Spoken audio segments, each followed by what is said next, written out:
everybody, and welcome to the Week in Review, where we have a unscripted look at some of the bigger bits of news that have occurred over the past week. This time around, we're going to start with the news that Sony Interactive Entertainment and RTS have formed a partnership to acquire Evolution Championship Series, better known as EVO. Now, EVO 2021 is set to be an online event in August, and it is really the premier fighting game esports championship. I think a lot of people were a little bit surprised that Sony would make this acquisition, given that Sony themselves don't have a huge range of games in the fighting game space, to say the least. They don't really have an actual property of fighting games, which is very different to Nintendo, which has obviously Smash Brothers, and even Microsoft has the Killer Instinct license and so on. So the fact that Sony's going to make this acquisition, given that it doesn't have an interest in making fighting games itself, was a little bit of a surprise to some people, including me. But it does make sense in the sense that Sony wants to have a role in the esports world. EVO is an absolutely massive event within that context, and this allows Sony to really take control of the content that is produced over the course of the event. It ensures that Sony consoles are the ones that the games are being played on. It associates Sony with fighting games and esports in a way that perhaps had faded a little bit, because as everybody knows, Sony has moved away from the Japanese games industry in a big way, and with that comes a move away from fighting games, because fighting games is very much associated with the Japanese industry. So this may be some sort of an attempt to re-engage or continue to engage with Japanese gamers, consumers, and people who are interested in Japanese video games. The big question I guess a lot of people had was whether it means that Smash in particular is going to be taken off EVO, because that was a big draw card. Smash at EVO was a big event, and who knows? I mean, I have absolutely no perspective on that at this stage. It wouldn't surprise me if Sony didn't do that, because ultimately they want this event to be successful, and if people are watching Smash, then they're going to support Smash. But we'll just have to wait and see there. It's just big news. It's only happened this morning as I record this.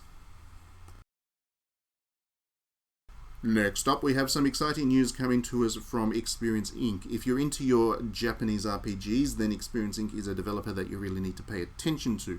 We have been talking about them quite a lot this week, because they've just had a dual pack of games released on Nintendo Switch, that being Saviors of Sapphire Wings and Stranger of Sword City Remastered. Nippon Ichi released them in the West, but they are Experience Inc.'s games, and they're both excellent dungeon crawlers.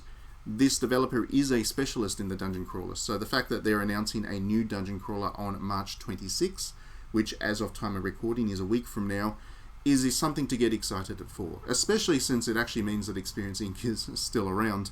There has been some reported financial difficulties at that studio over the last couple of years. Amongst other things, they continue to insist on supporting the Xbox platform first in a lot of cases. Stranger of Sword City, for example, was originally an Xbox-only release, and then they ported it to the PlayStation Vita of all consoles. So they keep putting their games on consoles that don't have huge numbers, and predictably their games don't sell particularly well on those platforms. The other side of it is that Experience Inc. also has a horror visual novel section or business unit which produces games like Spirit Hunter NG and Deathmark. Now those are excellent games. In fact, everything that Experience Inc. touches is excellent, but they are very niche, and this studio has obviously struggled to really find some kind of mass market hit. Hopefully, obviously, Saviors of Sapphire Wings and Stranger of Sword City collection does some good numbers for them, but the reviews out there have not been many. It seems to have landed without a huge splash, unfortunately. So the fact that they're making this new announcement in a week it's worth getting excited for if you're into the genre, or especially if you're into your dungeon crawling JRPGs in particular. And yeah, it's definitely something to look forward to.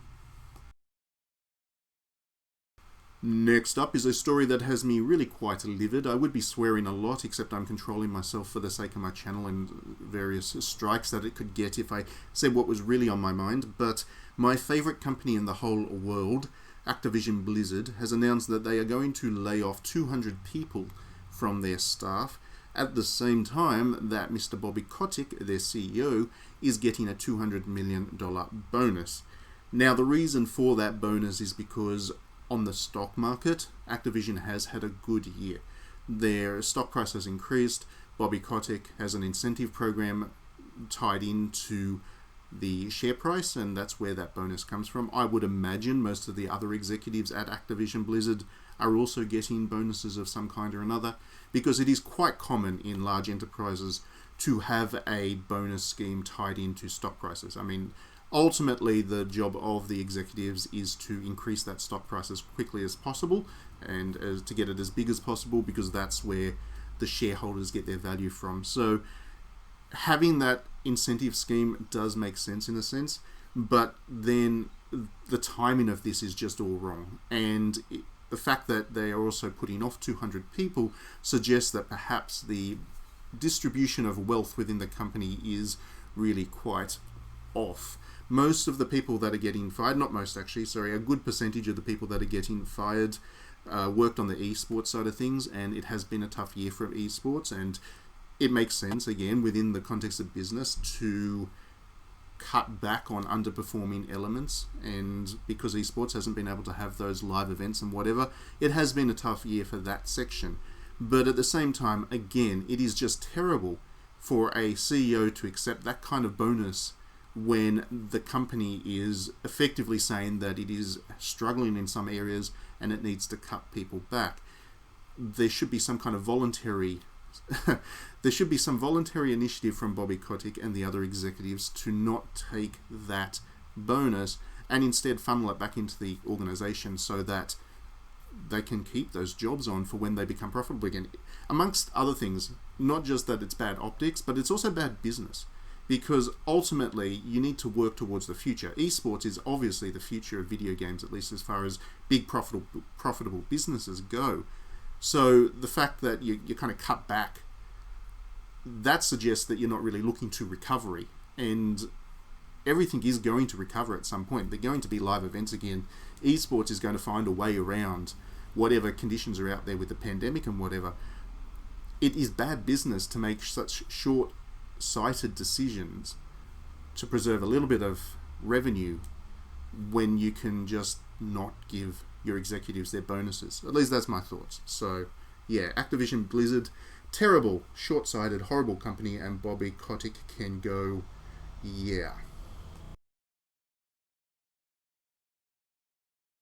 Next up, we have a story about Fortnite. It's not a game I personally play or care for, but it is very popular, obviously, and if you are good at it, you can make a lot of money from it, unless, of course, you get banned, and that's what the story is this week. There was a team in Fortnite that has been kicked from a $3 million tournament. $3 million, that's a lot of money. A $3 million tournament for a tweet that one of them sent. He obviously had a bad match, got on Twitter, and then told one of the Epic Games employees to go off themselves.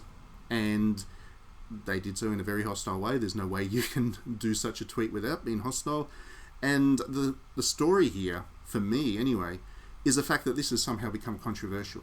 There are people, a lot of people, that are rallying around this team and suggesting that Epic Games overreacted to ban them, and if not ban the whole team, just ban, why didn't they just ban him and not his two teammates and whatever. But what I want to say in response is, imagine if that happened in tennis. Imagine if Roger Federer got off the court having lost a match and told somebody to go off themselves. Imagine if Roger Federer was playing doubles, and he would definitely get kicked out of the tournament from that. His partner would also effectively not have a partner anymore, but nobody would question any of that, because the sheer unprofessionalism and toxic behaviour that would lead to Roger Federer, not that he would, of course, I would never suggest that he would, but the sheer unprofessionalism and toxic behaviour that would lead to somebody to say that has to be dealt with. And I think the esports community has been very bad at it. It's one of the reasons that I have absolutely no patience for it. There is very little professionalism on display in esports. There's a lot of money, but it's a wild west, and these people don't know how to behave and don't care how they behave until they get caught for it. And it doesn't just happen. This guy, and I can guarantee you, this is not the first time he's written a tweet that is that toxic or that hostile. That's a pattern of behaviour that leads to that kind of tweeting. So the fact that he's got away with it for so long and hasn't had his career destroyed by his behaviour goes to show that the esports industry still has a lot of growing up to do. And I think that's the real point here.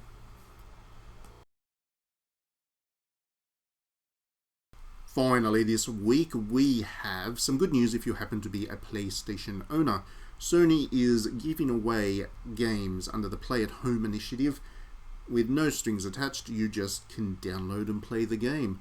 It gets even better value if you also have a VR headset. So there is a bunch of games. You've got the wonderfully musical, vibrant Res Infinite.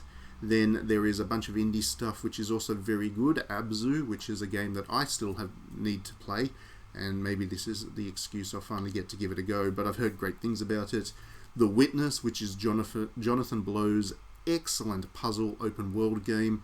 That one's going to really test you in your logic abilities, but you will love it because it's an amazing game in its own right and probably deserves to be better remembered than it has been.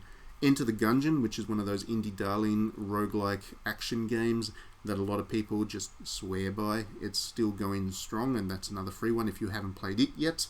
And then there's also Subnautica. So there's a bit of a watery theme there between Abzu and Subnautica. But yes, that's also free.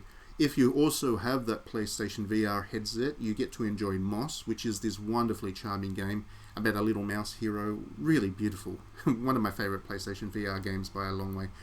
There's also Astrobot, which I actually haven't played, but I know a lot of people swear by that as something special. Paper Beast, which I've never even heard of, and Thumper, which is a hardcore rhythm action game. You can play that without your headset, but if you happen to have the headset, then it gets so much better. That is a game that just needs to be experienced in VR. Now, Sony's giving away all these games because we're all going through a tough time at the moment. COVID's still raging through most of the world, and the economy just sucks in a lot of places. And yeah, it's a good initiative. You know, these games are not massive blockbuster things for Sony right now. They are indie games that a lot of people have already played for the most part, or they're Sony games that on the back catalogue at this point. But it is a nice gesture, and it allows you to play some games that you probably haven't. I doubt anybody's played all of them. Zero Dawn is also on the list, so I doubt anybody's played all 10 of those games, so you're going to find something new to play there, and it's just a good way to keep engagement going, especially since the PlayStation 5 has been a bit slow with getting new releases. This is a way of keeping people turning those consoles on. Alright, so that's it for this week. Thank you very much for tuning in. Do let me know your thoughts on any of the stories we've been talking about. Let's get the chat happening. Otherwise, enjoy your weekend. This is the Week in Review. It's the end of the week, so if you're listening to this right now, then have a great weekend. Enjoy the games that you're playing. We'll be back with a new stream later tonight and tomorrow and through the weekends, so we'll catch you then, no doubt. Please do click that like and subscribe button if you enjoy my videos. That way you will get them all as I put them up. And if you do enjoy the work that we're doing here, please consider backing me on Patreon. It only costs you $1 a month, although you can, of course, back me for more if you want to. But for even $1 a month, you're going to give me a huge boost in being able to continue to grow what I'm doing with this channel and finding new and interesting things to do. So thanks as always for watching. We'll see you next time.